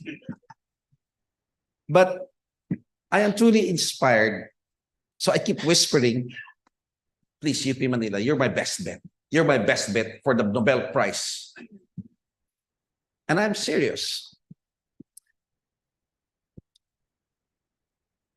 I just really couldn't help it. And that is one of the reasons why every time I feel a little bit depressed, I look for an excuse to come here. Not because it's close to Malate, but it's in Malate.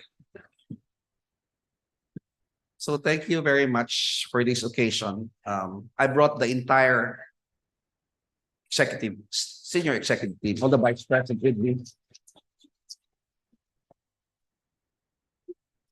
to send our message of solidarity. There's just one thing, although I promise not to take anything serious. This is just one thing. We have very serious problems in the world today, and including in the country. And the universities are repositories of knowledge and factories of generation of new knowledge that are needed badly by the world, and it must come out. And Chancellor Mike was right. It is not so much the citations that I look forward to, although that is important. I will support you in that. It is not your publications, and it is the impact that you can make. We have to get our research out there where it can benefit our world, our people, because that is the measure of our relevance today. So when I talk to many audiences, I always distinguish between two things. If this knowledge remain with us, do not go out. It is almost a crime. Billions have been spent for research. Billions have been spent to educate future leaders. And our purpose is to make an impact on our fellow men and in the world. And let me remind you the words of the first UP president, Murray Bartlett. It said that the University of the Philippines can serve the world best if it serves best the Filipino. And that is the most important yardstick of our relevance today.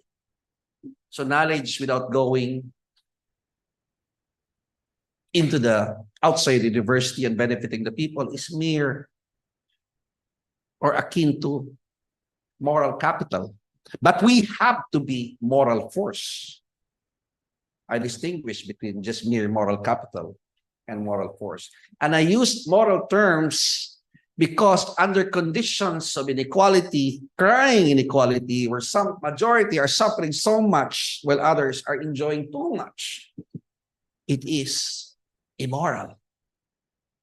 And we cannot help but define things in palpably moral tones.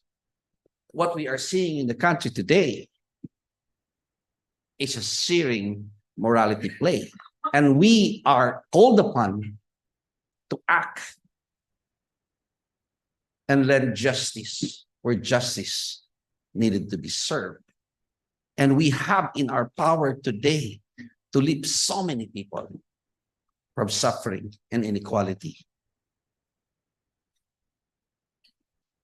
We have to go beyond just possessing moral capital. We have to go out there and become a true moral force for good in our society. That is the only serious one I wanted to say today. But this is a happy occasion. My heartfelt congratulations to Dr. Michael L., the 10th Chancellor of the University of the Philippines, Manila. And congratulations to the entire UP Manila community. We are one with you in celebrating the start of a new journey for UP Manila under your new leadership, strengthened by the many achievements of the past and the brilliance, resilience, and commitment to service of every individual who make up this very remarkable community. I express our deepest appreciation for the significant contribution of our latest national scientist, Dr. Carmencita Padilla. She served for 3 terms. I supported the last one, including the very difficult time of the COVID pandemic. And she served with exemplary dedication despite mind-boggling and unprecedented historic challenges. You leave behind, ma'am, an outstanding legacy. But I am confident that both your legacy and the university you have cared for all your professional life. With the support of the entire UP Manila community and yourself as well are still in capable hands with Chancellor Mike. Indeed, for over a century, UP Manila has maintained a stellar track record of contributing to the crop of today's leaders, experts, and public servants. Today, we ready dedicate ourselves to the continuation of this tradition of excellence and service by the nation's premier health science center, bar none, and under its past stewards as the torch of leadership is formally passed on. I know Chancellor T. He is a distinguished internal medicine rheumatology specialist, in case you didn't know. A university scientist, in case you didn't know. And of course, a proud alumnus of the university, just in case you didn't know. Having earned his BS Biology, Doctor of Medicine, Masters in Health Professions Education, and Masters in Business Administration. All from UP. He served as the UP Manila Vice Chancellor of Planning and Development. I'm addressing this to our Vice President because they don't know. Prior to that, he held various administrative positions, including Assistant to the Philippine General Hospital Director for Public Affairs. Is that Dr. Alpilar? Yes. Dr. Alpilar, former Director of PGH, is here. And PGH spokesperson. And the Director of the UP Manila Information, Publication, and Public Affairs Office. This one I didn't know. As an administrator, he played a pivotal role in overseeing the planning and implementation of the UP Manila Campus Development Plan. That I know. Leading to the construction of many new buildings and achieving ISO 9001 2015 certification. To tell you something of a secret, but actually little known, in February, as I took over the reins of the presidency of the system, I briefly considered Mike as Vice President for Development, but I found a better candidate.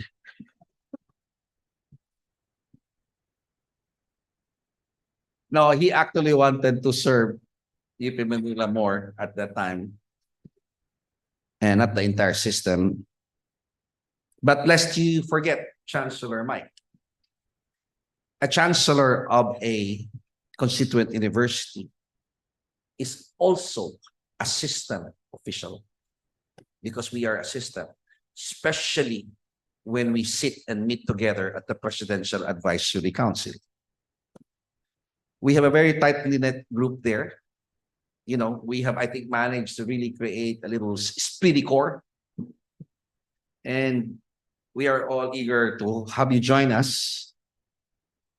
I can assure you,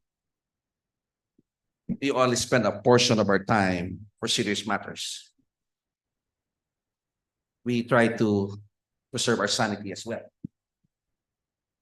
Chancellor T's academic journey and career are a testament to his commitment to education and service, that I know, and reflects the essence of a true scholar ng bayan,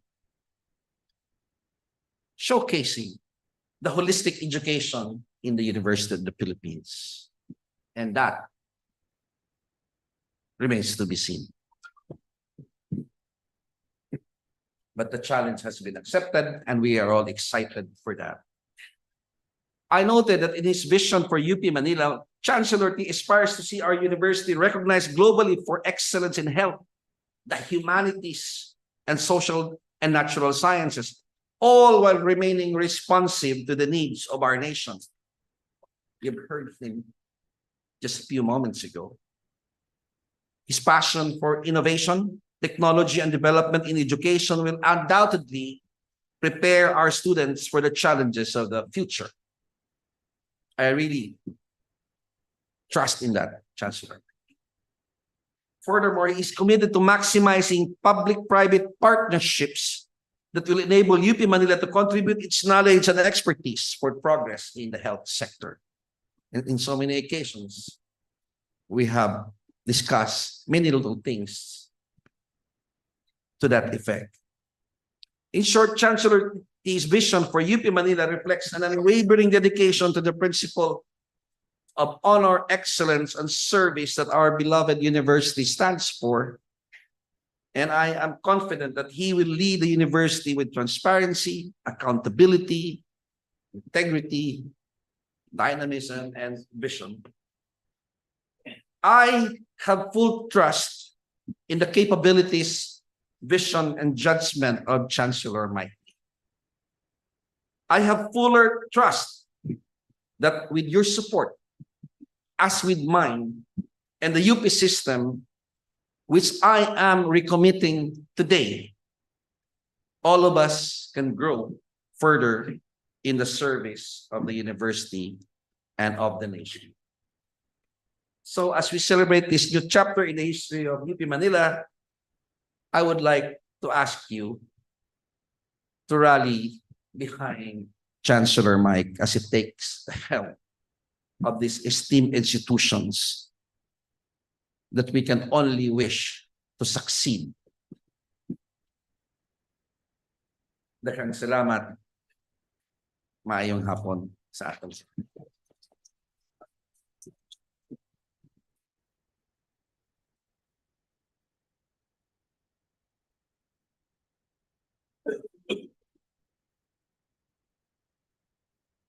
Maraming salamat po, President Jimenez.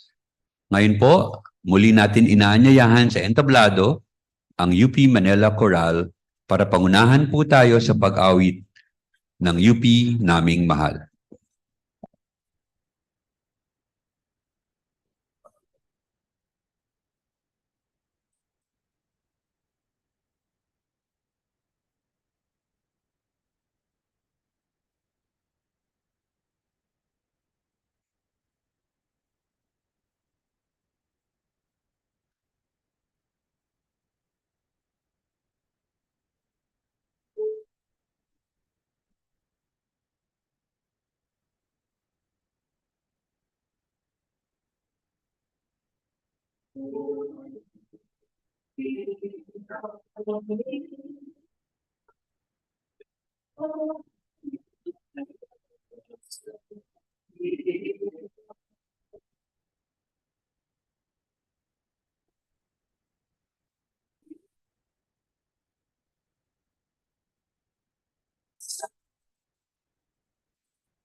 Maraming salamat po sa UP Manila Coral. Malungkot natin kinantayan nung Sunday, bawi po tayo bukas. Okay. Invited po ang lahat, 1 o'clock. Smart Araneta, wala pong pasok.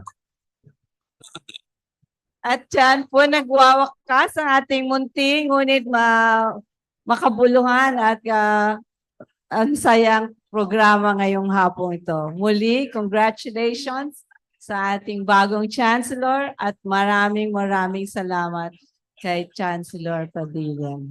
Magandang hapon. May munting salo-salo sa likuran sa inyong paglabas. Tayo ay magsaya. Yung mga gustong mag-photo op, magpo-photo op muna.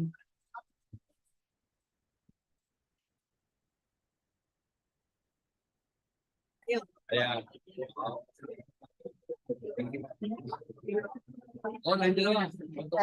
At saka, Ano natin? sabi na, busy sila. 12 Hindi, kay Joseph tayo pa.